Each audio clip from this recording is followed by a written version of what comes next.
Bible कहेले कि पाप का मजूरी तो मृत्यु है, मगर परमेश्वर का वरदान हमरी प्रभु यीशु मसीह में अनंत जीवन हवे। हमनी का ऐसन काम कैले बनी जा जवन परमेश्वर के नाखुश करेला, जवन हमनी के दंड भोगे वाला पात्र बनौले बा। मगर बाइबल अनंत जीवन की ओर एगो सुघर रास्ता प्रस्तुत करेला। TWR इंडिया से प्रसारित कार्यक्रम जिंदगी की राह यही अनंत जिंदगी की खोज में चले वाला एगो कार्यक्रम है। कृपा करके सुनी देखें, ताकि परमेश्वर आपकी जिंदगी में आपका रास्ता बतावे वाला ठहरस।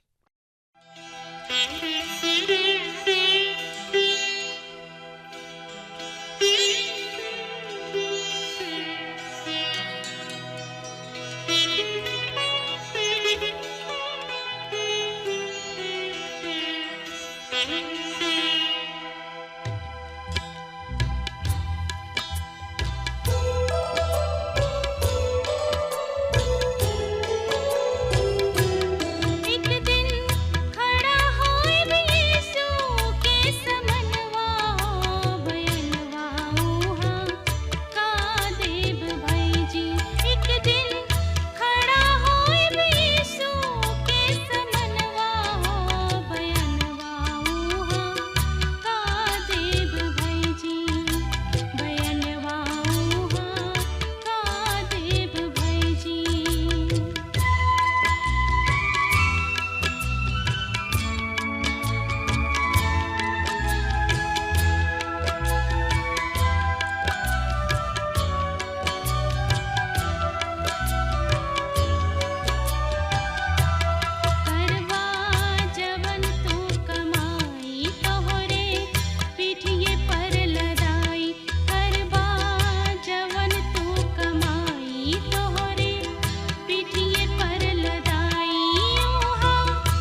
प्रभु यीशु मसीह के नाम में प्यार भरल नमस्कार बा। हाँ ता श्रोता मित्र भाई बहन, रुआ जिंदगी के राह कार्यक्रम के अंतर्गत यह दिन में हमनी के जकरिया नाम के किताब के सिलसिलेवार रूप से अध्ययन कर रहल बानी जा। और ई किताब दर्शन सब के किताब ह और ई पुराना नियम के 38वां किताब ह। जकरिया एक किताब के लेखक हमें और उनका नाम के अर्थ यहोवा परमेश्वर जेकरा के स्मरण करलन। श्रोता मित्र भाई बहन, एक किताब के मुख्य विषय है जाना तनी का है प्रभु यीशु मसीह के दूसरा आगमन। पिछला कार्यक्रम में हमने के तीसरा अध्याय के 1 से 4 पद पर विचार विमर्श कैले रही जा और हमने के देखले रही जा कि जकरिया दर्शन देखले कि यहोशू महायाजक यहोवा परमेश्वर के दूत के सामने खड़ा बाणे और शैतान उनका दहिना ओर खड़ा बा उनका पर दोष लगावे खातिर। तब यहोवा शैतान से कहले कि शैतान, यहोवा परमेश्वर तोहरा के डांटस। और ऊ यहोशू के विषय में कहले कि का ई आग से निकलल लुकटी सा ना ह। तब हमनी के तीसरा पद में पढ़नी है जा कि यहोशू त मैल कुचैल कपड़ा पहिरले खड़ा रहन और ऐसे आज हमनी के देखे के कि परमेश्वर उनकर मैल कुचैल कपड़ा के का इलाज करताणे।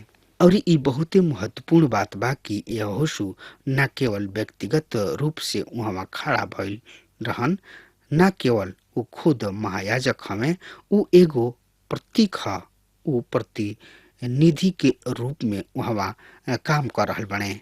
ऊ इसराइल के प्रतिनिधि हमें, ऊ संपूर्ण इसराइल के प्रकट कर रहल बने काहे कि परमेश्वर उनका साथ साथ समस्त इसराइल प्रजा के एह महायाजक के सेवा खातिर चुनले रहन। सही में महायाजक रेशमी कपड़ा पहिरले रहत रहन, उनकरा भीतर के कपड़ा उजर रहत रहे और इस सबके ऊपर ऊ महिमा एवं सुंदरता के वस्त्र के पहनत रहन। लेकिन यहाँ यहोशू महायाजक के जवन की एगो इसराइल राष्ट्र के प्रतिनिधि हमें, जेकर कपड़ा स्वच्छ होके के चाही और उनकर कपड़ा त मैल बतावल गुल बा। सही में ऊ मैल कुचैल कपड़ा पहिरले रहन। मैल शब्द के अर्थ उनका पर मानवीय निष्ठा लागल बा। कपड़ा मैल ही न रहे बल्कि ओकरा में महक भी आवत रहे, यानी कि उनकर कपड़ा बसात रहे।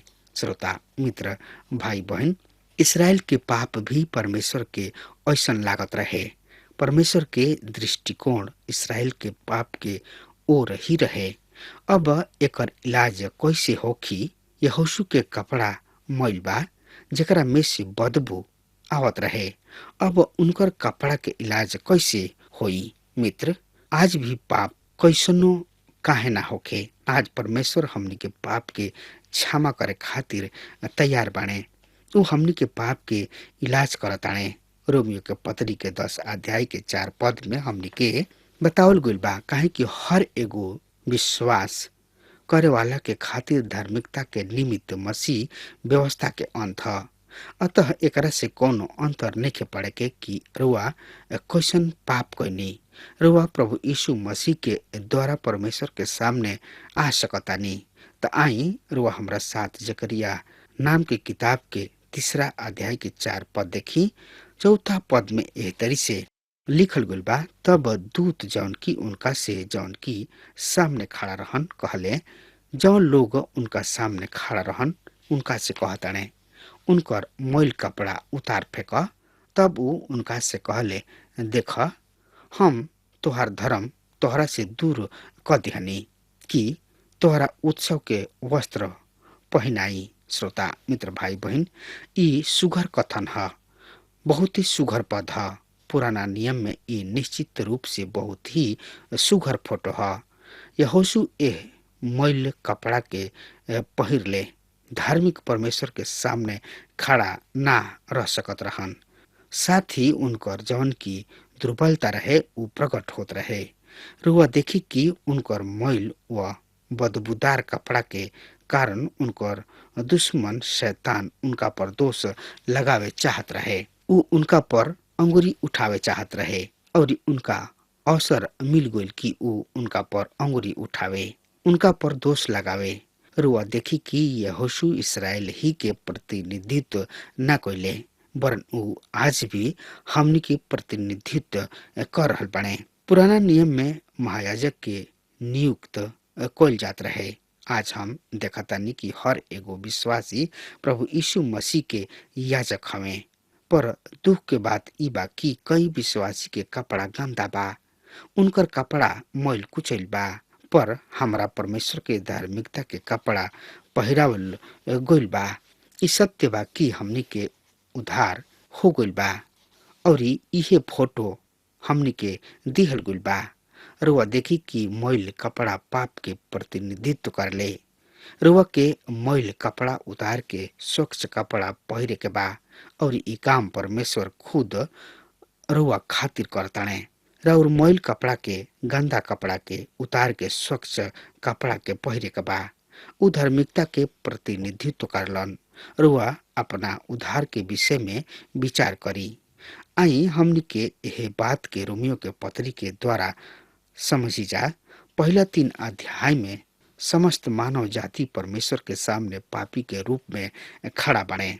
हम सब पापी के रूप में उनका सामने बानी जा और हमनी के धार्मिकता चाहे वो कोनो भी बढ़िया ढंग से कइल गइल होके, कतनो काहे ना बढ़िया होके, उत्तम होके, ओकरा सामने मैल कुचैल चिथड़ा के समान बा।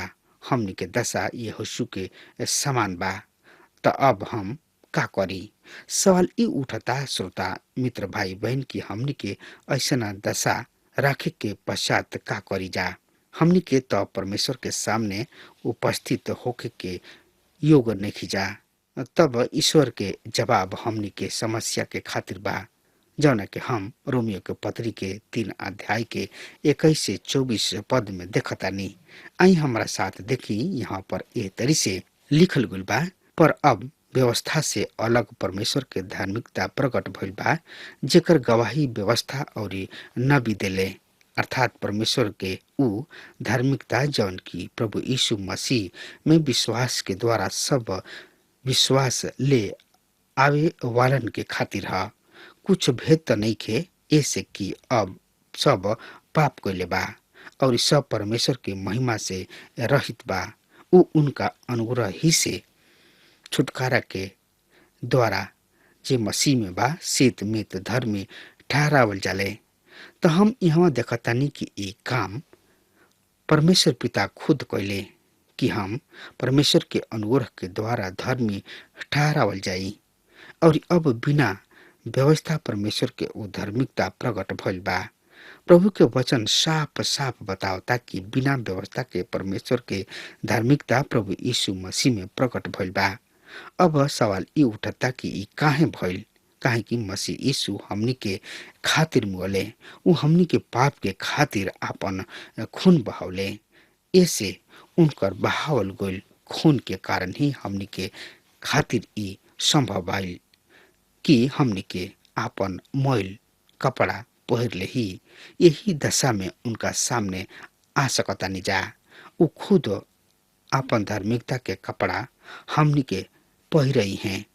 जब हमनी के उनकरा धार्मिकता के कपड़ा पहन के उनकरा सामने खड़ा होखब, तब हमनी पर कोनो भी दोष नइखे लगा सकत। रोमियो के पत्री के 8 अध्याय के 31 से 34 पद में एह तरी से बतावल गइल बा। अब हमनी के एह बात के विषय में का कही? यदि परमेश्वर हमनी के पक्ष में बाणे तो हमार के का बिगाड़ सकता, या हमरा विरुद्ध के हो सकता? उ जवन कि अपना बेटा के भी ना छोड़ले, पर उनका के हमनी के सब के खातिर दे दिहले, तो उ उनका साथ हमनी के कुछ उदारता से काहे ना दिहे? परमेश्वर पर चुनला पर के दोष लगाई? परमेश्वर ही हवे जौन की धर्मी ठहरावेलन। उ के ह जौन की दोष लगावेला? मसीह ही हवे जौन की मुअले, वरन उ मृतक में से जियावल गुले, जौन की परमेश्वर के दहिना ओर बाणे। और हमनी खातिर निवेदन भी करलन के हमरा के मसीह के प्रेम से अलग करी का क्लेश या संकट या सताव या अकाल या नंगाई या जोखिम या तलवार। मित्र, हमनी के उद्धारकर्ता कतना महान बने। यहाँ प्रभु के वचन स्पष्ट करता कि यदि परमेश्वर हमनी के पक्ष में बाणे त के हमरा विरुद्ध बा। खुद हमनी के धर्मी ठहरा दिल बाणे त हमनी पर के दोष लगा सकता। हमनी के उद्धारकर्ता कतना महान बाणे। जब हमनी के उनका सामने आवतानी जा त ऊ ना केवल हमनी के पाप के दूर करलन वरन ऊ हमनी के धार्मिकता के कपड़ा पहिरेलन और परमेश्वर के चुनल लोगन पर केहू भी दोष नहीं लगा सकत, काहे कि परमेश्वर खुद हमनी के निर्दोष ठहरा दिल बने। वो खुद के हमनी के आपन धार्मिकता के कपड़ा पहिरा दिल बने। पर थोड़ा सा रुक के हमनी के ध्यान दी जा, का परमेश्वर के जन पाप में गिर सकता? तब परमेश्वर के जन का करी यदि ऊ पाप में गिरत आने? मित्र, पवित्र बाइबल हमनी के बतावले कि यदि हमनी के पाप के मान ली जा तो ऊ हमनी के पाप के क्षमा करस और हमनी के सब अधर्म से शुद्ध करे में विश्वास जोग और धर्मी हवे।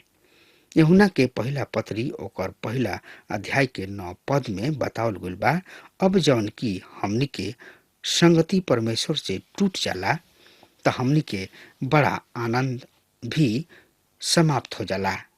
उ आनंद जौन की हमनी के प्रभु के पवित्र आत्मा के द्वारा प्राप्त होला, जौन की आत्मा के फल ह, उ भी खत्म हो जाला, समाप्त हो जाला। हमनी के जिंदगी के सामर्थ्य समाप्त हो जाला और ई भी संभव बा कि हमनी के आशा ही समाप्त हो जा। हमनी के निश्चय ही जात रहे। हम ई मानतानी कि आज ऐसन लोग बाणे जेकर पापमय जिंदगी के कारण उनका पाप के क्षमा के आश्वासन नहीं खे और दूसरा की जवन हानि हमनी के होला उ इह कि हमनी के सेवकाई करे के सौभाग्य खो देले, अर्थात ई अवसर भी हमनी से छीन लिहल जाला। रुआ देखी कि यहोशू यहाँ पर स्वच्छ कपड़ा पहरले परमेश्वर के सामने खड़ा बने और ई स्वच्छ कपड़ा उनका कैसे प्राप्त बा? ई स्वच्छ कपड़ा परमेश्वर उनका के अपना दया के कारण दिहले।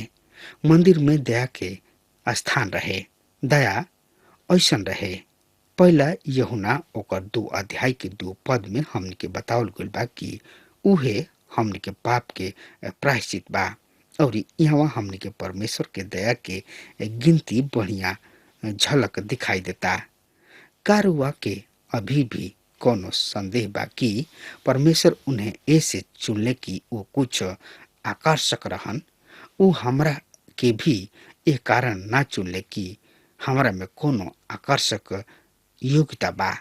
परमेश्वर हमरा के खुद अपना इच्छा के अनुसार चुनले बने। हमरा इस समय रूत के याद आवता जौन की वो आज से पूछताड़ी, किंतु ई दया हमरा पर काहे कइला? हम बस अतना जानतानी कि एगो पापी के धार्मिकता के कपड़ा के आवश्यकता बा जौन की केवल प्रभु यीशु मसीह प्रदान करताड़े।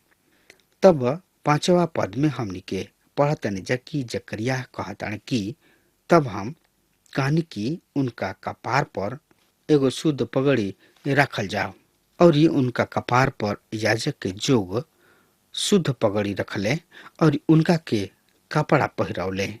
ओ समय यहोवा परमेश्वर के दूत पास ही खड़ा रहन।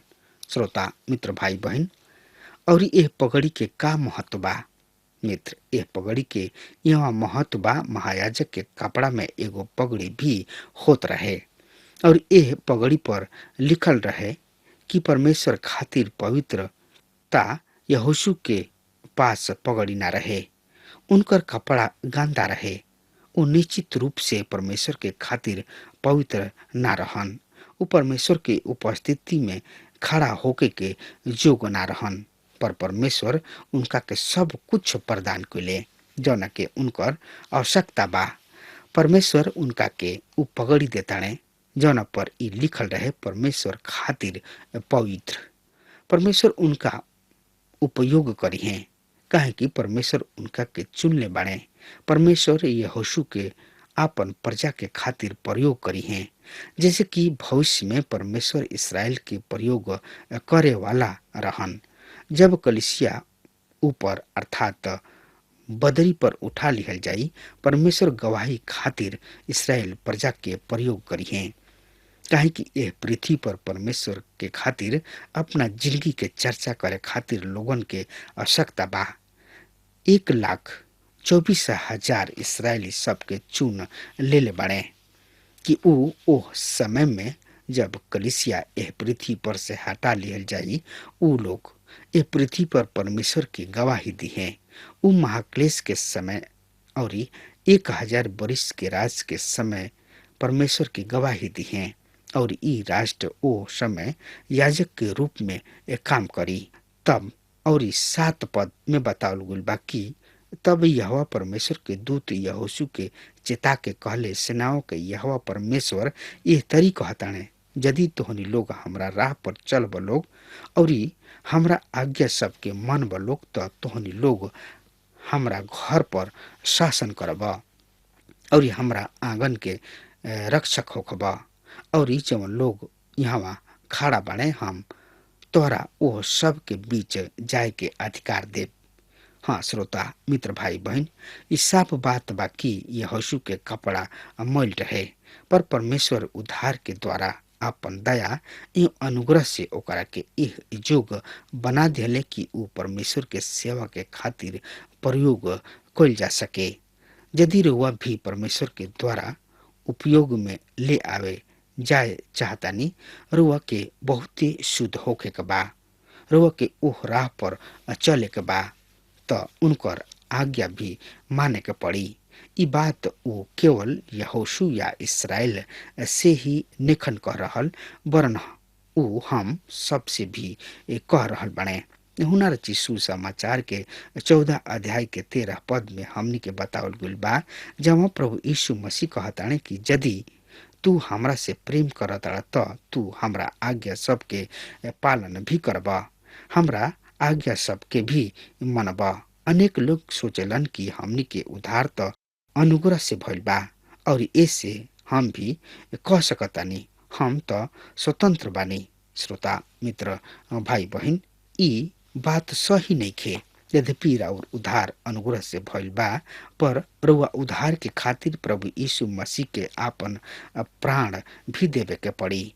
प्रभु यीशु मसीह आपन प्राण दे के रुआ के उद्धार कइले बाड़े और ऐसे रुआ स्वतंत्र नइखी।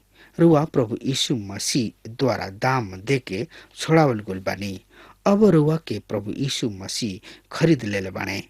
रुआ जौना तरी से शैतान के दास रही, अब रुआ प्रभु यीशु मसीह के दास हई। यदि रुआ के प्रभु यीशु मसीह ग्रहण कइले बाने और रुआ प्रभु यीशु मसीह के ग्रहण कइले बानी, रुआ इनका पर विश्वास करतानी त रुआ के उनकरा आज्ञा सबके पालन भी करे के बा। आज्ञाकारिता रुआ प्रेम के प्रकट करता। तब यहाँ पर दूसरा दर्शन शाह के दर्शन यहाँ पर लिखल बा। 8वां पद में रुआ देखी, अब सुन हे यहोशू महायाजक, तू औरी तोहरा सामने बैठे तोहार ई मित्र गण जौन की सही में प्रतीक ह। देखा हम आपन दास अर्थात शाह के ले आवे वाला बानी। ओह पत्थर के देखा जौना के हम यहोशू के सामने रखले बानी। ओह एक ही पत्थर पर 7 गो आंख बा। यह परमेश्वर के ई बाणी ह कि देखा हम ओह शिला पर एगो लेख अंकित क देव तथा ओह देश के अधर्म एक ही दिन में दूर कर देव। श्रोता मित्र भाई बहन, यहाँ पर हम पढ़तानी हमार दास शाख। इस शब्द प्रभु यीशु मसीह के खातिर प्रयोग कइल गइल बा और ई प्रभु यीशु मसीह के बड़ प्रभावशाली शक्तिशाली तस्वीर ह, उनकर फोटो ह। यशायाह नबी के किताब में हम शाख के विषय में पढ़तानी। वहाँ मसीह के जानल पहचानल तस्वीर बा। असाया उनकर विषय में आवे वाला मसीह के भविष्यवाणी करताणे। असाया 11 अध्याय के पहला पद में ईशे के ठूठ में से एगो डाली फूट निकली एकरा विषय में बतावता और ऊ आगे बतावताने कि और उनकर जड़ में से एगो शाखा निकाल के फलवंत हुई। इर्मिया नबी भी आवे वाला मसीह के विषय में भविष्यवाणी करताणे और आपन किताब के 13वां अध्याय के 5 पद में ऊ कहताणे यहोवा के ई वाणी है कि देखो ऐसन दिन आवता जब हम दाऊद के कुल में एगो धर्मी अंकुर उगाइम और ऊ राजा बन के बुद्धि से राज करी हैं और अपना देश में न्याय और धार्मिकता से प्रभुता करी हैं। यहोशू ध्यान से सुना। परमेश्वर यहोशू से कहता है ध्यान से सुना। यहोशू यहाँ यहोशू और उनकर साथी याजक से बातचीत कर रहल बने। ऊ उनका के का संदेश देता ने ऊ उनका के कर रहल बने हम तोहरा और तोहरा साथी सबके एक तरी से हटा रहल बानी। श्रोता मित्र भाई बहन अब हमार समय खत्म हो रहा बा तब तक खातिर वो हमारा के आज्ञा दी। परमेश्वर वा के बहुत ही आशीष देस आमीन।